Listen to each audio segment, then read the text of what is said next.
guardianas, ¿qué tal? ¿Cómo estáis? Espero que estéis súper bien. Hoy vamos a descubrir cómo era la religión y la cultura romana. Vamos a averiguar a quién rezaban los romanos, cuántas religiones había en el imperio, qué herencia cultural nos han dejado los romanos. Todo eso lo vamos a descubrir en este vídeo. ¿Estás listo para la aventura? Venga, vamos. Bueno chicos, lo primero que tenemos que tener en cuenta dentro de la religión romana es que la religión oficial del Estado era politeísta, es decir, que creía en varios dioses. De hecho, creían en muchos dioses. Además, tenemos que tener en cuenta que los romanos no van a crear su propia religión, es decir, no van a ser como los griegos que inventan sus propios dioses. Ellos lo que van a hacer es que van a asimilar las divinidades o dioses que había en las provincias de su imperio. Es decir, a medida que van conquistando, van a ir cogiendo esos dioses que van a ir encontrando y los van a modificar un poco. Por ejemplo, los dioses más importantes dentro de la región romana fueron los dioses griegos, y es que cuando el imperio romano conquistó Grecia, lo que va a hacer es coger esos dioses, pero los va a modificar, es decir, les va a cambiar el nombre, pero son absolutamente los mismos y representan lo mismo. Como ya sabéis, los dioses griegos tenían dioses pues para todo, para el mar, para la caza, para la belleza, para el vino, para todo, para absolutamente todo. Eran muchísimos dioses y el panteón griego estaba lleno de divinidades. Bueno, pues ellos lo que van a hacer es cambiarle el nombre. Por ejemplo, Zeus, el dios de los dioses, el dios más importante, ahora pasará a llamarse Júpiter, o Hades pasará ahora a llamarse Plutón, que seguirá siendo el dios del infierno, o Afrodita, que era la diosa del amor, ahora pasará a llamarse Venus, y así lo harán con todos los dioses, como podéis observar. Dentro de los dioses romanos, los que más vamos a destacar son Júpiter, el dios de los dioses, el cual siempre vamos a identificar por el rayo.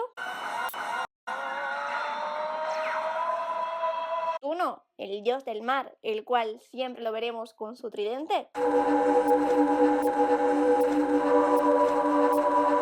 Y por último, Marte, el dios de la guerra, el cual siempre veremos que va preparado para la lucha.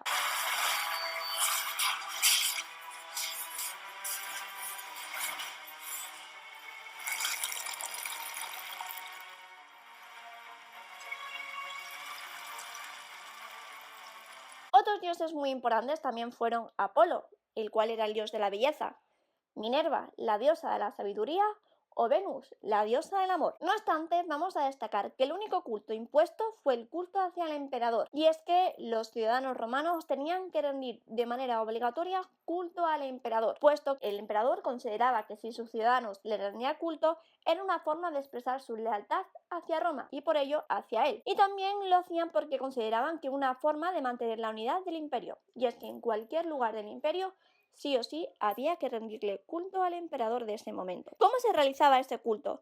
Pues se celebraba en el exterior de los templos, donde era dirigido por los sacerdotes, y consistía en plegarias, himnos, ofrendas, banquetes sagrados y sacrificio de animales. Otra gran plaza, esta vez de 156 por 133 metros.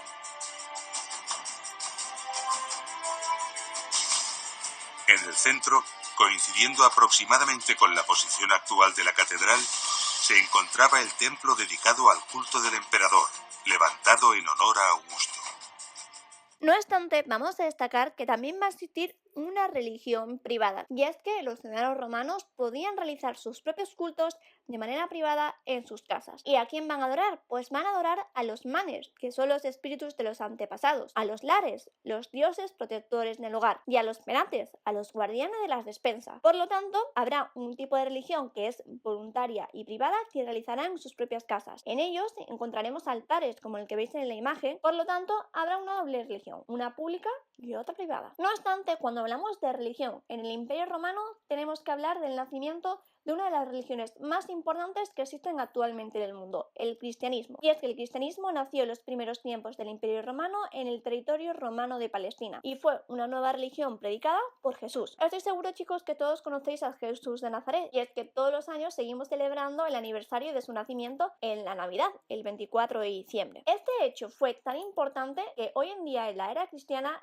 es utilizado por los historiadores para dividir el tiempo, puesto que existe antes de Cristo y después de Cristo. Y es que Jesús nació en el año 1 y a partir de ahí es cuando empezamos nosotros a contar. ¿Y quién fue Jesús? Jesús fue un judío nacido en Belén que proclamó la existencia de un solo Dios, la igualdad de todas las personas, el amor al prójimo. En el momento en que Jesús nace, lo que había en ese momento en Palestina era el judaísmo, que es una religión muy parecida al cristianismo. De hecho, comparten parte de la Biblia, es decir, el Antiguo Testamento. La única diferencia es que el judaísmo sigue esperando la llegada del Salvador, del Mesías, mientras que los cristianos consideran que es Jesús este Mesías. Eso es lo que diferencia a uno de otro. ¿Y qué hace Jesús? Pues Jesús lo que hace es proclamar el reino de Dios, el reino de los cielos. Lo hará a través de parábolas. Y es que tenemos que tener en cuenta que la sociedad de ese momento era muy inculta. La gran mayoría no sabía ni leer ni escribir. Por lo tanto, Jesús tenía que acercarse a ellos utilizando pues cuentos, cosas que ellos supiesen. Y a través de estas parábolas les contaba que él quería que supiesen del reino de los cielos. Explícanos la parábola de la cizaña del campo.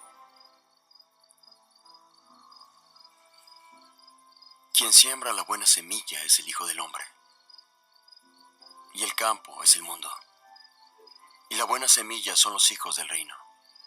Y las cizañas son los hijos del malo. El problema fue que al proclamarse hijo de Dios fue condenado a muerte y crucificado. Y es que los judíos, como ya os he dicho, no consideraban que Jesús fuese el Mesías. Por lo tanto, finalmente lo condenaron a muerte y lo crucificaron. La crucifixión era en ese momento en el Imperio Romano uno de los castigos más grandes y que sufrían todos aquellos que habían cometido algún delito.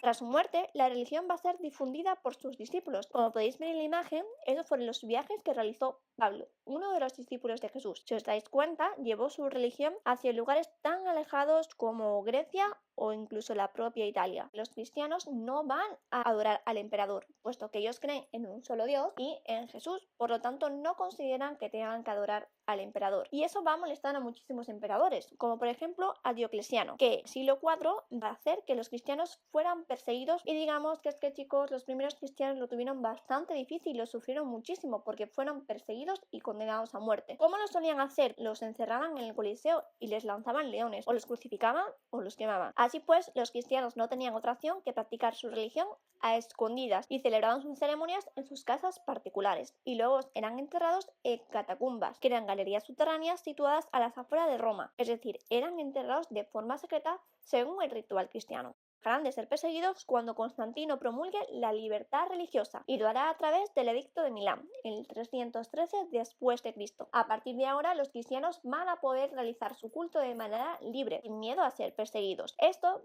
va a permitir que puedan empezar a construir las primeras basílicas, es decir, los primeros templos cristianos. Se trata de edificios de planta rectangular, con 3 naves separadas y uno o varios ábsides semicirculares o cuadrados. En ocasiones existe un nártex o atrio a los pies del templo. La entrada estaba situada al oeste, el punto de la oscuridad y la muerte que el devoto abandona al entrar al templo. El otro extremo, el del ábside, apunta al este, dirección de la luz y la resurrección. En el interior, el primer espacio que encontramos es el nártex, donde deben permanecer los fieles en periodo de aprendizaje. Más adelante se encuentra un pórtico. La nave central, separada por columnas de las laterales, es más alta que estas, permitiendo la entrada de una tenue iluminación que facilita el recogimiento de los fieles. Aquí se sitúan los devotos a lo largo de las naves central y laterales, en principio de pie, hasta que en la Edad Media se generalizó el uso de bancos. El suelo de la iglesia aparece cubierto de losas de piedra que cubren los enterramientos. En el otro extremo de la iglesia se encuentra la zona más importante, el altar. Más tarde, con Teodosio I, el cristianismo se va a convertir en la religión oficial del imperio. Y es que, chicos, el cristianismo se va a extender tanto que hasta el propio emperador se convertirá en cristiano. Así pues, Teodosio I quiere que todo el imperio comparta esa religión y va a hacer que el cristianismo sea la religión oficial del imperio en el 380 después de Cristo. En cuanto a la cultura, vamos a destacar que las aportaciones más importantes fueron el latín, que es la lengua oficial del imperio y de la cual van a derivar muchas de las lenguas europeas actuales. Y es que del latín surgen el español, el portugués, el francés, el italiano, el rumano, es decir, la gran mayoría de las lenguas que se hablan hoy en el mundo proceden del latín. Veamos cómo sonaba el latín. Populo romano statuatis. Rebriores in dies conveniunt Caesari veterani. Actibus terras republica redentas es. Chico, yo no sé vosotros, pero yo no estoy entendiendo nada de lo que está diciendo. Aplaudamos a mí. Por si acaso. No sé qué te ha dicho, pero este está enfadado. Yo creo que será mejor que volvamos. Finalmente destacaremos también que el derecho y las leyes escritas fueron una aportación muy importante de los romanos. Y es que gracias a esas leyes se pudo regular las relaciones entre personas y entre el Estado y las personas. Eso va a ser una herencia muy importante que nos dejarán los romanos para el futuro. Y finalmente destacaremos que en Roma también nos van a aportar importantes médicos como Galeno o filósofos como Séneca, literatos como Virgilio o historiadores como Julio César y Tito Livio. Cada uno realizará grandes avances en sus campos científicos y serán fundamentales para las futuras sociedades. Pues hasta aquí el vídeo de hoy, guardianes y guardianas. Espero que os haya gustado mucho y hayáis aprendido cómo era la religión y la cultura romana, que como habéis podido observar nos han dejado muchas, pero muchas cosas en herencia en la actualidad. Así que fue muy, pero que muy importante. Y bueno, que deciros que tengáis mucha suerte en vuestro objetivo de salvar a Trajano. Ya sé que estáis un poquito más cerca de descubrir quién es el posible conspirador. Así que mucho ánimo. Fijaros en todos y en todos los detalles. Todo puede ser crucial. Así que muchísimo ánimo. Un beso fuerte y hasta la próxima aventura. ¡Adiós!